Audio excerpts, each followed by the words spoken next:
here thinks 2023 was an insane year.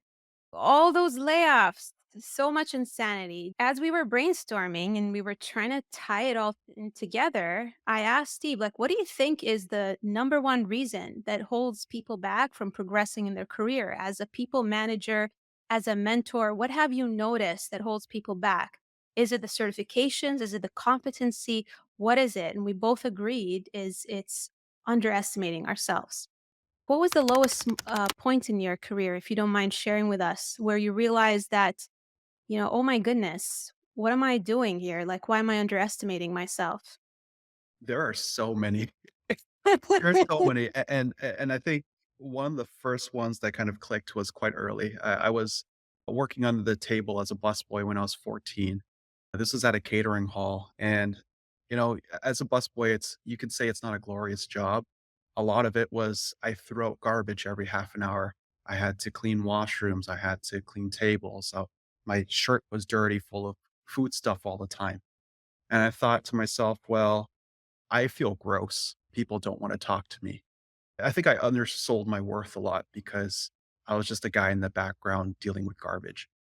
One of a few things would happen. Either one, guests would get out of the way because they thought I was busy, or they would hold the door for you because they said, "Shoot, this guy's got a lot of things on his hands," knowing that I'm not alone. I have other busboys and other wait staff that are working alongside us. We're kind of doing this together, and the events weren't about us. It was somebody picking their wedding and saying, "Hey, I want to celebrate one of the most important things in my life at this location.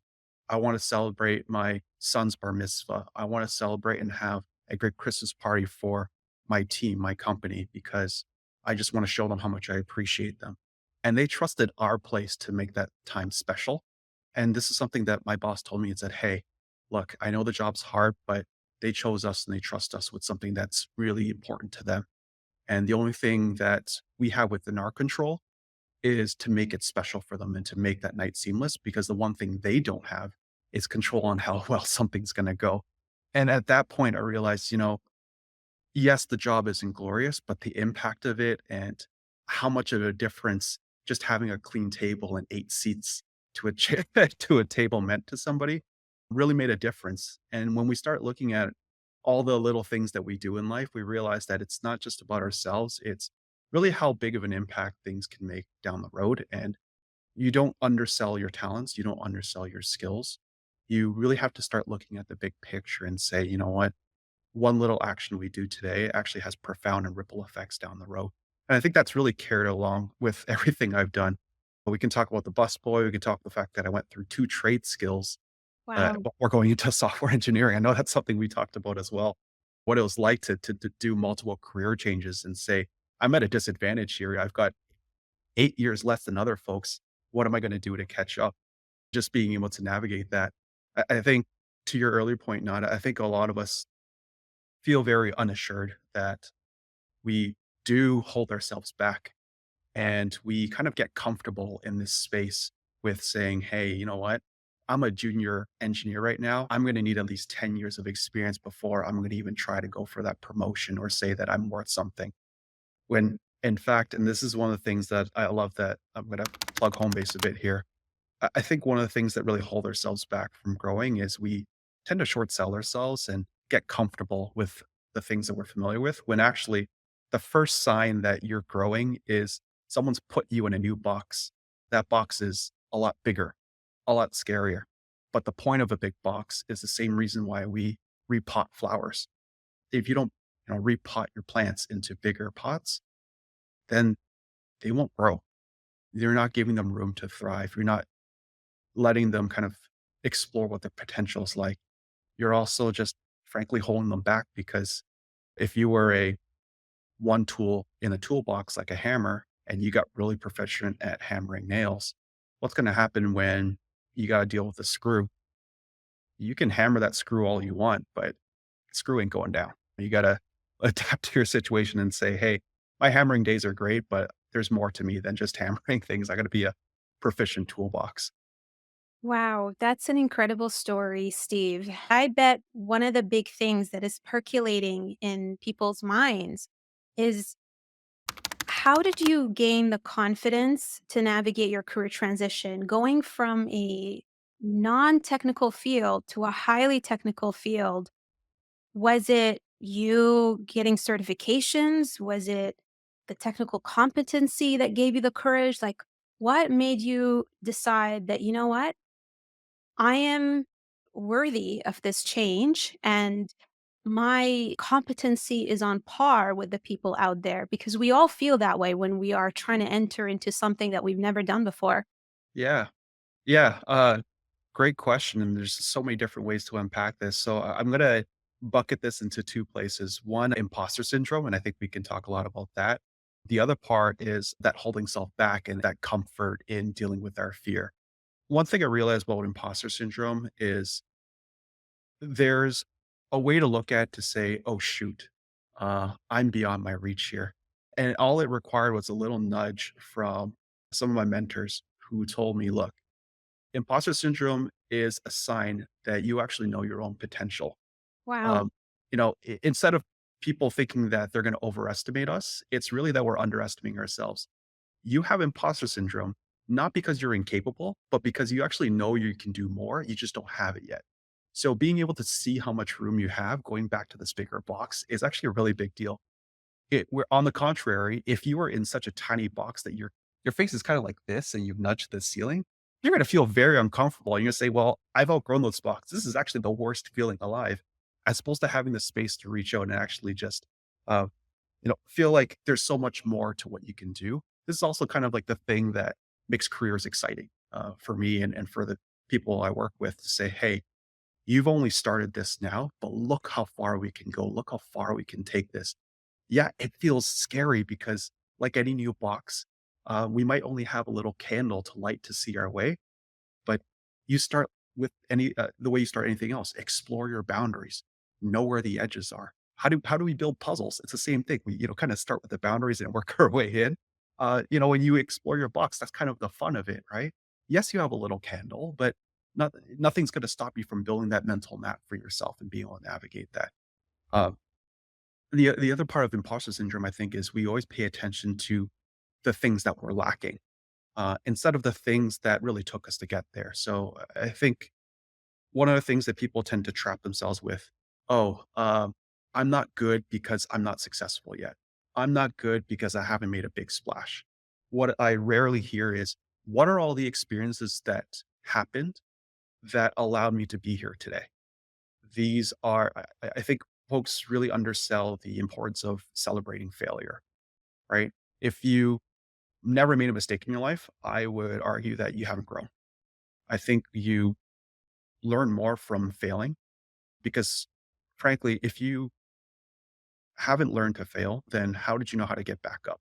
How do you know that you need to show up tomorrow and say, hey, I didn't figure out how to do this today and I was wrong, but I'm going to try again.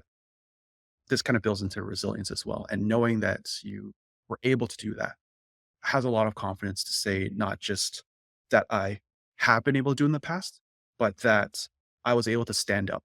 I can fall down 6 times, but I'll get up 7 because you know what? I'll show up again tomorrow and I'm going to keep trying. And just having that sheer will comes a big, long way. You don't need to know the answer, but you'll figure it out. Yeah.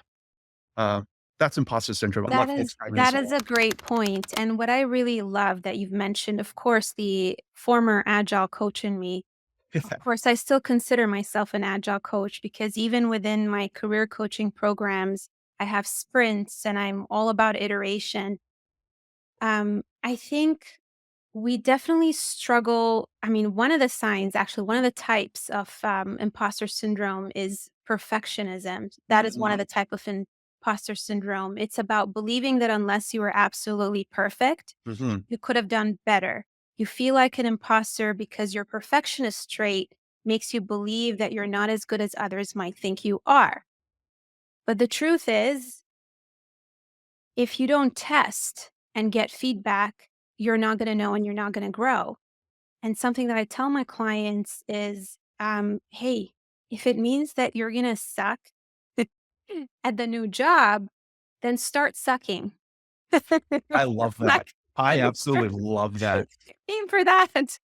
It's not, it's only going to go upwards. right? Yeah.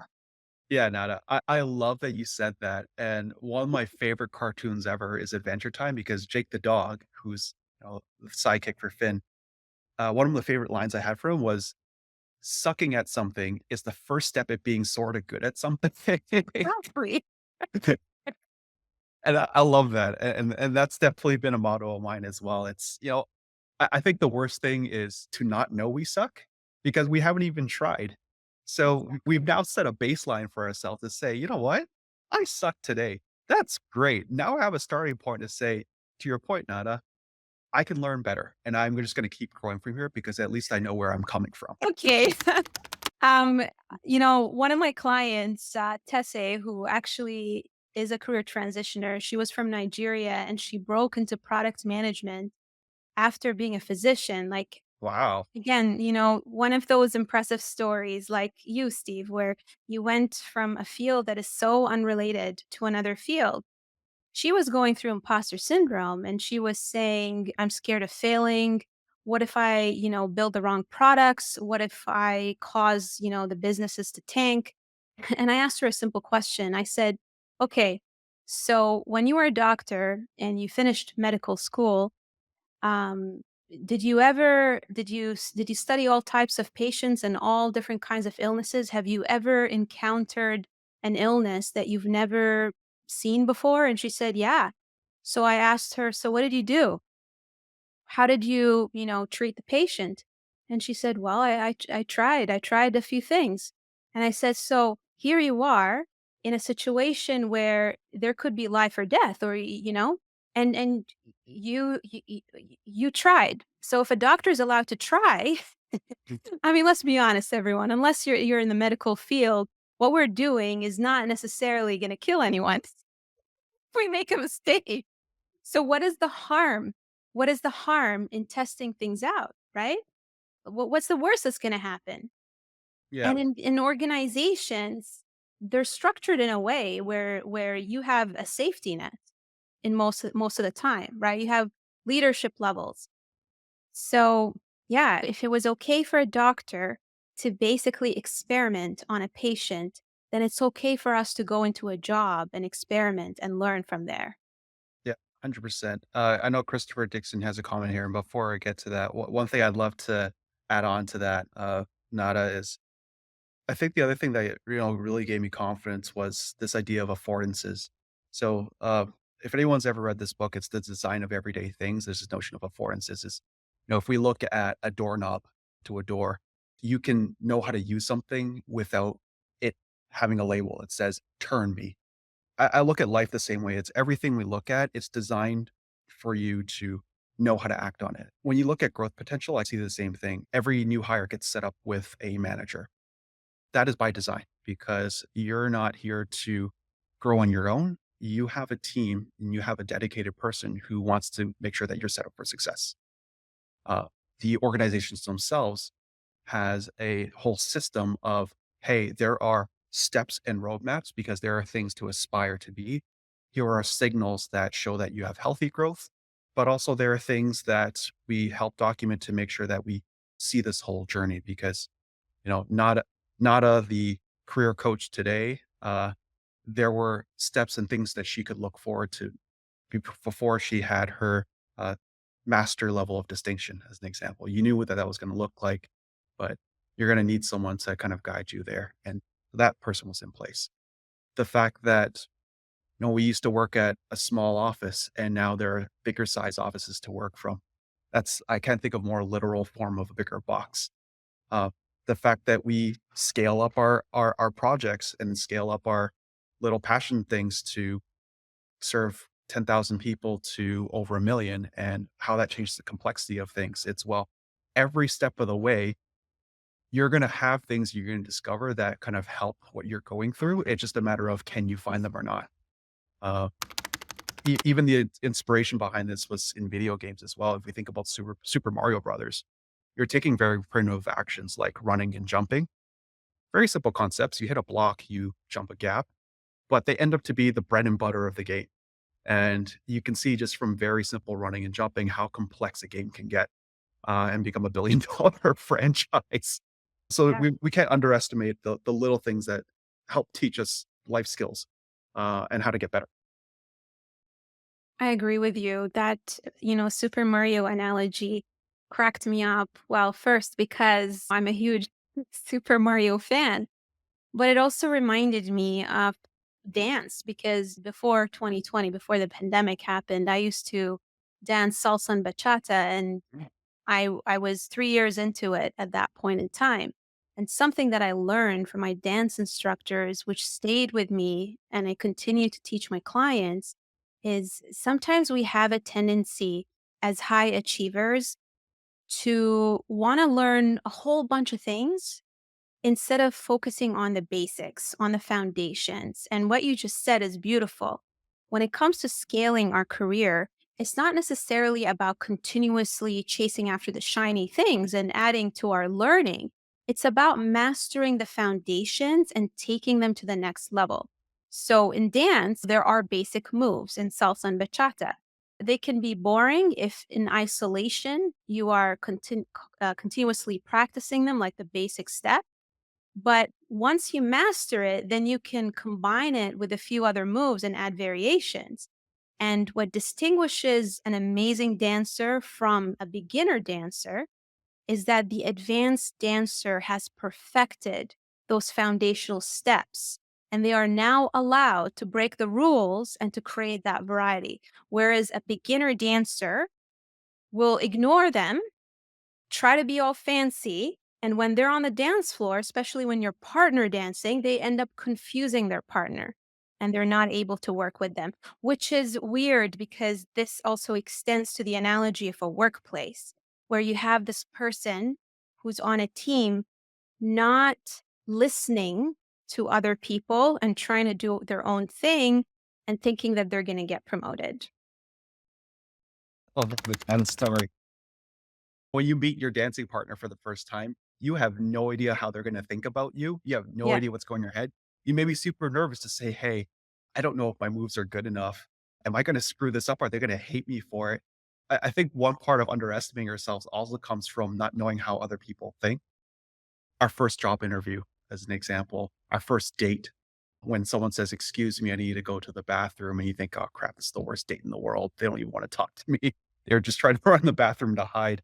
When one of the things I've come to peace with is it couldn't be further from the truth, and that the other person is really just well, 1, they're equally nervous as you because they also don't know you yet. But 2, especially in that manager and hiree relationship, it's a manager's job in that interview is saying, "Hey, um, I really want to make sure that this is the right place for you because I don't want to waste your time. I want to make sure that this is a place where you feel like I'm offering a big enough pot for you to grow because I think there's a lot of upside here, but I can't invoke my vision because I want you to live through it yourself." There's also the awkward part about talking about money. From the employee side, it's I want to be paid what I think I'm worth. From the employer side, it's being able to say, "Hey, we're the more than just money here. Money's great, but I also want you to see all these other great things about the people you're gonna work with, the mission that we're kind of pushing." And if we focus on money, are we gonna dwell on that topic too much and have an awkward back and forth? I think there's a lot to just think about in terms of seeking to understand. And when we interact with folks, instead of overcomplicating what they may think, we can instead come in and think, okay, well, what did I learn about this person and their intentions? And if they weren't explicit about that, could I just ask and say, "Hey, when you say this, is your intention trying to tell me about my growth path?" So that I kind of get context to why we're saying this right now. Or are we talking about comp because we just want to get out of the way and be realistic about our expectations? So I think that's a great segue to Christopher's question. He's Yes. asking, I have the anti-imposter syndrome. I know I'm awesome, but no one will hire me to let me try. What is your advice for Christopher? The first thing is like uh, let's look at facts and not look at confirmation bias, right?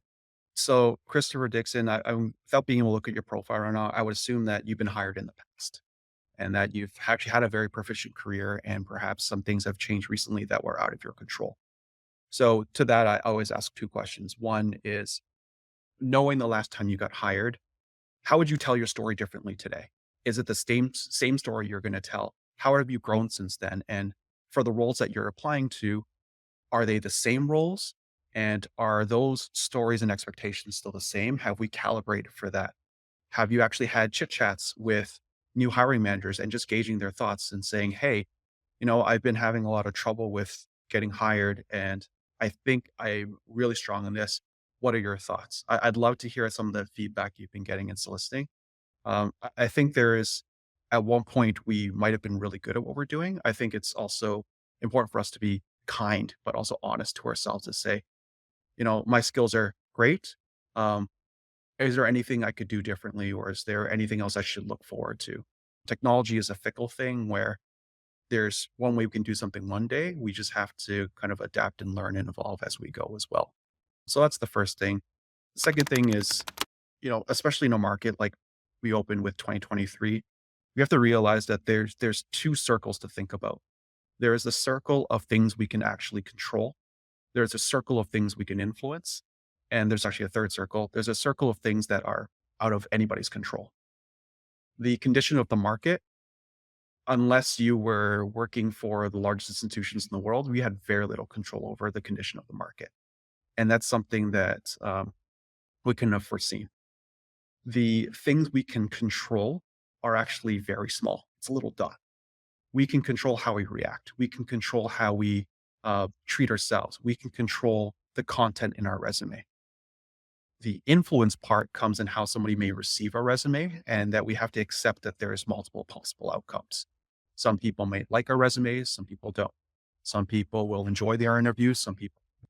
And the only thing we can really do about that is say, hey, there is a possibility that the interview didn't go well, but nothing stops me from trying to get as much experience and understanding out of that as possible, because I control whether or not we're going to have follow up dialogue and what insights are valuable to me. That's amazing advice. That's amazing advice. One little piece that I'm going to add within my expertise of positioning people. A lot of people tend to have imposter syndrome, especially if they've been in organizations where they weren't able to see through the projects that they were on. I get that all the time. Mm, I got laid off before this got pushed out. I changed jobs before this got pushed out. So I don't think I should put it in my resume because it's not complete. I wasn't part of the change. I wasn't part of the transformation. And that I think is one of the biggest mistakes that people make is their idea of something being successful goes back to what you're saying, Steve, is it's not about you being able to launch chat gpt or launching a rocket to the moon. That's not how at least in what I've learned from hiring managers and being a hiring manager myself in the past, it's about me seeing whether you've learned or not. mm, Even if what you were part of might have failed, are you going to save me as an organization from failing the same way that the other organization failed? mhm, Right? So it would be helpful for us to all consider our stories as mini transformation stories and the improvements that we brought into the organization as micro improvements or micro wins, even if it's, a small improvement to save your team time and mhm, frustration, to help your team members not want to quit their job, right? It's not always tied to a big business win. And also we have to understand that when we're working in an organization, it's not just us. Even the CEO of a company is not responsible for an entire thing. They contribute to it. So always think to yourself, what was the overall company win or change or micro improvement? And what was the piece of the puzzle that I contributed to? And even if it's small, I can still talk about it in an interview or resume. So hopefully that is also helpful because it's a recurring question that I keep getting. I want to segue a little bit. I want to get into the meat and potatoes of this because I really feel that a big reason as to why we underestimate ourselves, there is a huge root to it. And I think we talked about it a little bit before we got on this call, Steve. Really, to me, it comes back to childhood, to Mm, trauma that we experienced, whether it was trauma because we did not receive enough recognition from a previous boss. Maybe they always nitpicked on everything we did wrong and not enough on what we did right. But to me, it also goes all the way back to childhood. So, want to share with us a little bit, Steve? I know we come from immigrant families. I personally am a first generation Canadian and come from a Middle Eastern family where, hey, you got to be a doctor, an engineer, otherwise, you're a failure. yeah, right. Yeah, classic. Doctor or lawyer or nothing. And the lawyer wasn't even on the table. Oh, well, that's tough. One way. So why don't you share with us a little bit, like you personally, what do you feel has created that self-doubt for you and how did you push through it? So I'll start with the solution before the root. I think what we aspire to do with imposter syndrome is on a good day, the way I look at this is we grow up to be the person we wish we had. And the reason why I start with that is if we're, self-checking ourselves and thinking about what we need to do, we need to just reflect on where it actually started hurting. And whether we realize it consciously or subconsciously, we actually start self healing this way because we wish we had this. We wish we had that. We wish we had an older version of ourselves to talk to kind of navigate what we've done. But actually, we've done it because that's why we're still here. And you and I are chatting today, right? And Yeah. surviving through the hardships. So, if we start with that, then we realize that there is a way through a lot of the trauma that we deal with. There's an interesting philosophy called the wounded child. And where this ties into is because of the traumas we've dealt with, having parents that say that we're not enough. And even if it's not just parents, it's just even our upbringing, having people that we say are not enough. That reflects in us overcompensating by now doing too much and often burning out ourselves to prove our worth. It may come from us you know, finding the need to differentiate, and we end up hating the person we become and saying, "I'm too different. I can't be like them," and feeling like we have an identity crisis. It may come from neglect and treating everyone else in a hostile way and saying, "I don't trust anybody," or the fact that we question our own existence and saying, "You know what? I'm not important in this world because somebody abandoned me when I was little. Therefore, I'm worthless."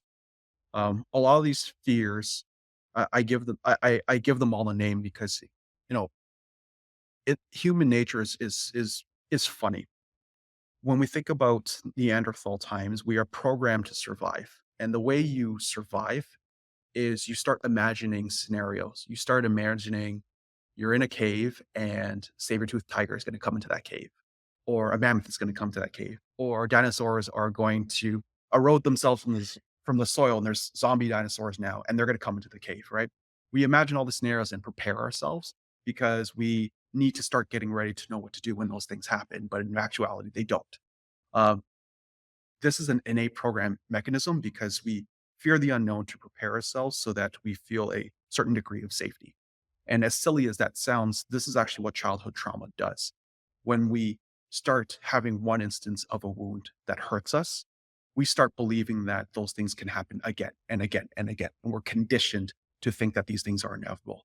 So, what's really um, demoralizing and deconstructive at times is we take this one instance and extrapolate it, and we keep thinking of different scenarios because we have this false confirmation that's going to happen again. And so we end up uh, kind of trying to find a place of safety and saying, I need to feel safe again. So I'm going to dream up of all these different things that could happen and over prepare for them because at least then I will feel safe. What in actuality, one, we need to be able to put aside and say, hey, uh, this is just my brain trying to survive. This is not real. Uh, Part of this is we're filling up all this mental capacity with disaster planning instead of just being able to, one, assess facts. Two, to the earlier point about when you're talking to someone else in the room, when you're talking to your date, when you're talking to a potential future manager, instead of worrying about all the things that they're going to say to you or all the things about where you're wrong, spend that same mental energy to really get to know them, to seek to understand and understand their intention. If you're focused more on how they're trying to help you, if you're focused more on um, all the other things that are actually happening in a literal, tangible sense, then you actually get your mental capacity preoccupied with things that are actually more constructive. Uh, I think the most important thing is just being cognizant of it and being able to compartmentalize and moving on. The idea that I borrow from acceptance therapy a lot is you don't try to dissipate it. You try to be aware of it and be able to say, hey, this is a part of me, but it is not all of me. It is just who you are, but it does not define where you are going to be today. It does not define who you're going to be tomorrow. It is something that you've experienced and you've grown from. It may actually even empower you, right? I think in the right amount of dosage as well. And so that's why I kind of bucket into different categories. I think for me, my God, I mean, a lot of people here know my story, right? I immigrated at the age of 18, literally with 2 suitcases. And a lot of people tell me, "Oh, you were in the Middle East, like you were in Bahrain, which is tiny island next to the UAE and Saudi Arabia." Yes, all of these rich countries full of oil, and they're like, "Really? You left all of that behind and you came to Canada?" I'm pretty sure I would be making a lot more money if I stayed there. I'd have a bigger house, and no, I'm serious. Not to mention that up until maybe what this year, you didn't have to pay any taxes. So I would be pocketing like all of Wow. the I'd be rich. I'm telling you, I'd be rich. Wow. But anyway, the reason, I left that all behind and it felt that it was worth it for me to leave all of that, to leave, my entire family, all of the history behind was because of childhood trauma. My father was an alcoholic. I'd come home and every day was a surprise. It was just terrifying. It got to the point where it was terrifying. So to me, the ticket out of there was fleeing, and the grass felt, a lot greener, basically, and I felt safer. Funny enough is I work with a therapist who shares a similar story. And she basically said to me, "You did what I did, which is I decided to go the other end of the world just to be away from my father." And yes, that was exactly it for me. I realized very recently that I was diagnosed with PTSD, basically. I couldn't understand why I was reliving certain moments, why, like I never really get that nervous when I'm presenting or anything like that. But there is that this anxiety that I couldn't explain that would randomly happen or it would randomly be triggered by events. So all of this combined is what have created all the self-doubt for me. Um, been in the corporate world, was in the corporate world for 15 years and probably stayed in a job like 5 years longer and then finally quit over text. Decided that it was safer for me to do something I hated, even if it didn't bring me joy, because of that imposter syndrome, because of that fear of the unknown. So it is something that, you know, it's hard to rewire, but you can rewire it, is what I learned. Because heck, now I'm in a to give you all hope that it is possible. I'm in a field and in a type of job that is highly unpredictable, highly unstable. As an entrepreneur, you never know what next month's cash flow is going to be like, and the learning curve is very steep. But that is because, I did a lot of therapy. I worked on myself. It created that awareness that was very helpful. So my tip for everyone is where you begin is you talk about your past and you unpack it with a professional. One of the big components actually with my career coaching clients is we do some journaling called Chunks of 10, where we look at your entire childhood from birth all the way to present. And we don't just talk about work because all of us are obsessed with work. And are we competent? And what our projects are? We need to look at our entire life holistically. And when we do that, we become more ourselves.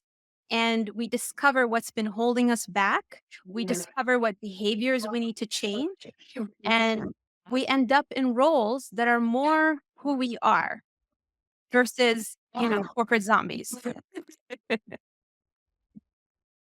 Uh, no, I can't emphasize how much, I think folks here really appreciate that story.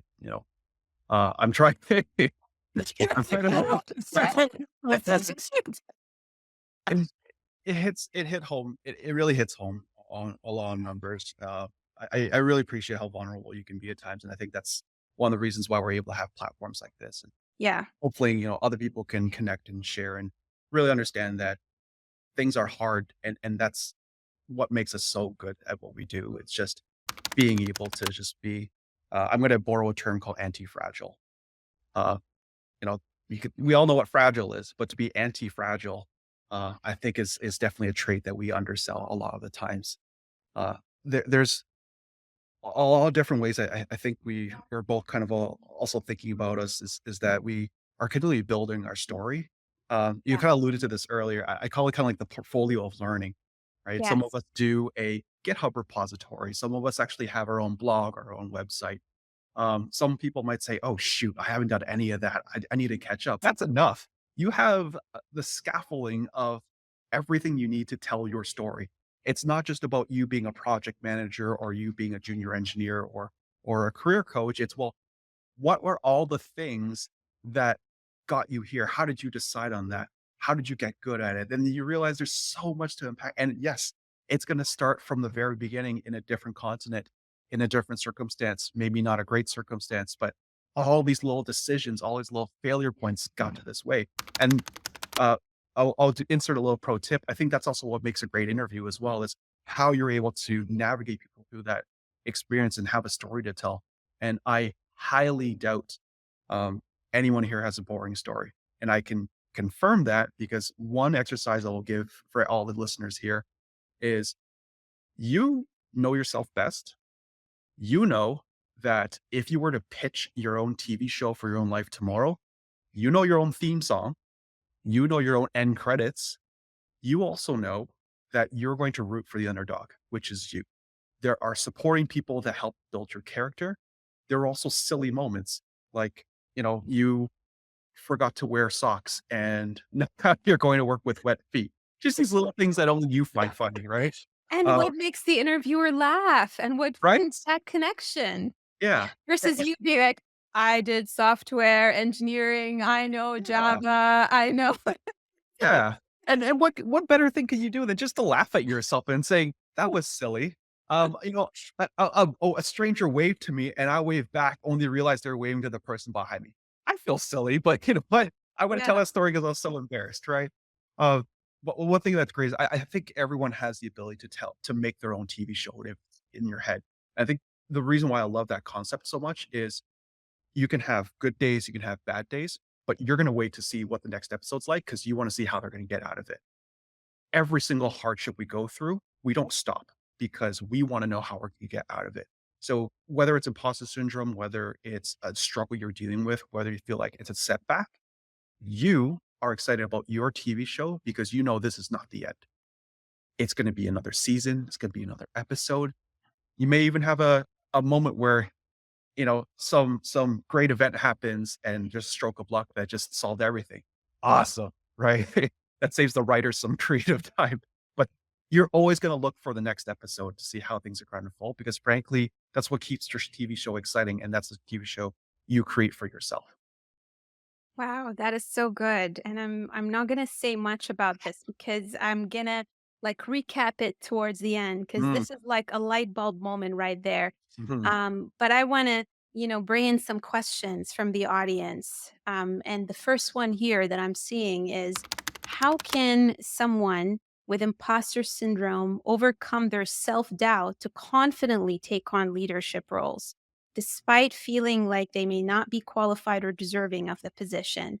And so, Steve, mm, I'm going to go very pragmatic here mm. and put you on the spot. You as a hiring manager, Yep. what do you look for in someone to know definitively that they are ready to go to the next level? Do you look at their skills, their technical skills? Do they have the technical skills? Do you look at their soft skills? How do you make that decision? I'm so curious. Yeah, I'm gonna assume that this person is someone who's just crossing the gap between individual contributor to a leader. So I'm going to answer it with that frame in mind. Um, to be honest, I think we can never prepare for the role we're going to enter, especially if we've had no experience. So I'll start with don't over prepare. Uh, the things that a really good manager will look for is seeing your potential. What is a leader? I'm sure this person has worked with leaders that they've loved to work with in the past. What did they do? What made them special? Part of being a leader, honestly, is not actually being the loudest person in the room. It's actually quite the opposite. It's how good are your listening skills and how good are you at actually not being the only person with solutions? How did you work with your team and how did you highlight others? How did you uh, collectively hold everyone accountable and say, hey, we have this collective sense of ownership. How did we row together in the same boat? You don't have to be a leader to say all these things. You just have to be aware of the situation and be cognizant of um, all things you can do to bring your team up, be it a a silly joke that brings everyone's smile so that even if it was a tough time, that they were able to navigate through it because as tough as the work was, it was still enjoyable because they were amongst peers that respected each other. Um, it's about saying that I'm capable of more. How did I know that I was able to cross the IC gap to the leadership gap? Because I think some of the knowledge I have is useful for others. And I think I have potential here to say, hey, um, this knowledge is not only for myself, it's I want to help others succeed. And just that drive alone can go a long way if you have sufficient cases where you've helped folks. And help folks doesn't, by the way, helping folks doesn't always mean that you are the center of competency. I think that's also a misnomer at times. Even just you being resourceful is saying, hey, I'm not a great career coach, but Nada is. Why don't I set up a conversation with her and just being able to follow through? There's I think an emerging leader is really just about being resourceful and just being present, and just having those stories to tell about folks that look up to the past. It's also about, well, okay, even if you given your first shot as a leader and not feeling like you were confident enough to do it, um, what in your story told you that that was the case? Did you actually try it? What happened? I think one thing I look for as an interviewer is even if you didn't successfully lead in the project the first time, tell me what went wrong. Tell me what you think could have been better. I'd rather you go through that experience and share that with me because that tells me what you're going to do next. It tells me that you understand, you know what you don't know now. I think the worst folks that could possibly pop up are they have nowhere where to start and they say, "Tell me how to be a leader," and I'll do it. But there's obviously more substance that has to come with that. Um, I hope a lot of that helps as well. Uh, and with any job, I would also say, you have to be uncomfortable with you have to be comfortable with being uncomfortable. You have to be comfortable with feeling embarrassed. I think the worst thing to do as a leader is to overcomplicate solutioning. Uh, there's a book by Patrick Lencioni called Getting Naked. I don't mean this in a literal sense. I mean, when you go to a client or you go to a new team that you haven't met, the worst thing you can do is present them a deck with everything that you're going to solve instead of just standing there with nothing and just build trust by listening to their concerns. You learn a lot more just by synthesizing the context that you're getting and then being able to see things. There's a fear of inferiority or I can't use words anymore. Fear of inferiority. Being able to put your own ego aside. Being a leader is not about you. It's about making sure the needs of others are more important than your own. It's also about fear of losing relationships. I think I'm going to try to rated G this analogy. I'm going to call it the sugar sandwich. Um, I think being a leader is also trusting that you can say hard things. There are unfortunate truths that we have to tell people sometimes, and the worst thing we can do is sugarcoat it. I think just being genuine and honest goes a long way, and being uh, intentional of saying, "Hey, we're not here to bring this person down. We're here to make sure that we're addressing the real issues here because we don't want these to skirt by because we actually want to better these other people. And we can't really do that if we're saying, Steve, I think you're doing really well in this and good job. Bye. You're not helping anybody, right? Really good leaders actually are not afraid to tell the truth because in the long run, that's really what's going to set your team up for success and make sure that we don't hide things in plain sight. Absolutely. I 100% agree. And I wanted to share a little story of how I had to overcome this personally. So, first of all, I transitioned into career coaching, never had the title, never was a career coach. And one of my biggest fears, I remember expressing it to my mentor, was, but I've never been a recruiter. How the heck am I going to help people with their interviews? And I don't know how recruiters think and all of that stuff. Um, but I learned it. I networked with recruiters. I interviewed a lot of recruiters. I got mentorship from a former VP of HR and a recruiter with 20 years of experience. And I learned everything I could from every single person I knew. So, back to your um, a great leader is able to set their ego aside Mm. and feel comfortable not knowing the information or being an expert.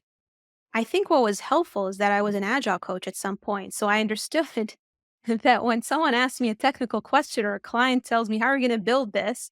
That I shouldn't be the one making the decisions. I should consult my team and my developers, right? So I learned this back then, that transferable skill. Ooh, look, see what I'm doing?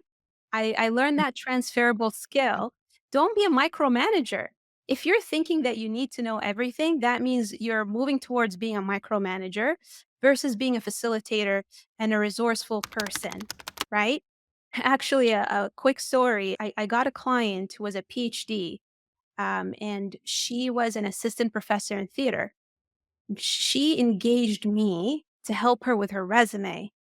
And I remember thinking, oh my God, I'm going to have to, back then I was writing people's resumes for them. And I was thinking, "Oh my god, I feel like a fraud. I'm gonna get caught. She's gonna find out that I suck at writing. This person, like, has a PhD, and her English level is way beyond me. How the heck am I gonna be able to help her?" Right? And I even remember pushing her away. She was like, "I wanna work with you." And I'm like, "I'll refer you to my mentor." And then my mentor was like, "Nada, it's time that you go out of your comfort zone and branch outside of tech. Stop just working with tech people. You're going to get bored. Like, Mm. branch out in different industries." Right. So, anyway, she really insisted on working with me. And you know how she picked me was not because I had 30 years of experience as a career coach, but it's because we connected personality wise. We had similar stories, we had similar childhood background, and she just felt comfortable working with me. It wasn't because I was the top career coach. It was because she was comfortable working with me. So there you go. That's your little analogy for interviews. It's about connection. So anyway, I was doubting myself. I was telling myself the story that, she's going to see her resume and she is going to not like it. And I remember I was so stressed out, and I told her after the fact because I didn't want her to feel bad. I ended up in the hospital from stress, okay, while I was writing her resume and pulling it together. I sent it to her. She saw it, and she was sending me this GIF where she was like freaking out. She was like, "I cannot believe how you beautifully put this together. I cannot believe how you were able to pull the information out of my head and craft this beautifully." So here you go. Sometimes we question ourselves. We think that we're going to suck because we didn't have the exact career trajectory as a person. And sometimes it's not about having all of the answers. It's about being a great guide and making people feel comfortable. So you don't necessarily have to do what your team has done to be able to be their manager, but you can be a great guide and a great person who asks great questions. 100%. 100%. And employment engagement is a relationship. It is a relationship, right? No Mhm. different than any personal relationships. Sometimes we might be surrounded by the wrong people, and when I say wrong, I'm not saying they're bad or you're bad. It's just that there isn't a great fit. Mhm. And sometimes we have to find our own tribe. And sometimes we have to figure out if we've outgrown that environment or Mm. if we are better served in a different environment. That's why in my career archetype assessment, I really get people to dial in into what archetype they are and what type of collaboration style is in alignment with who they are and what type of environment they should look for so that we're not forcing chemistry. Mhm. And I think one of the big mistakes that we also make is we pretend that we're someone else and we people please while we're in interviews. So Yep. then when we're not being our true selves, then we end up in a situation where we have to keep pretending we're someone else in the workplace. And that is not sustainable.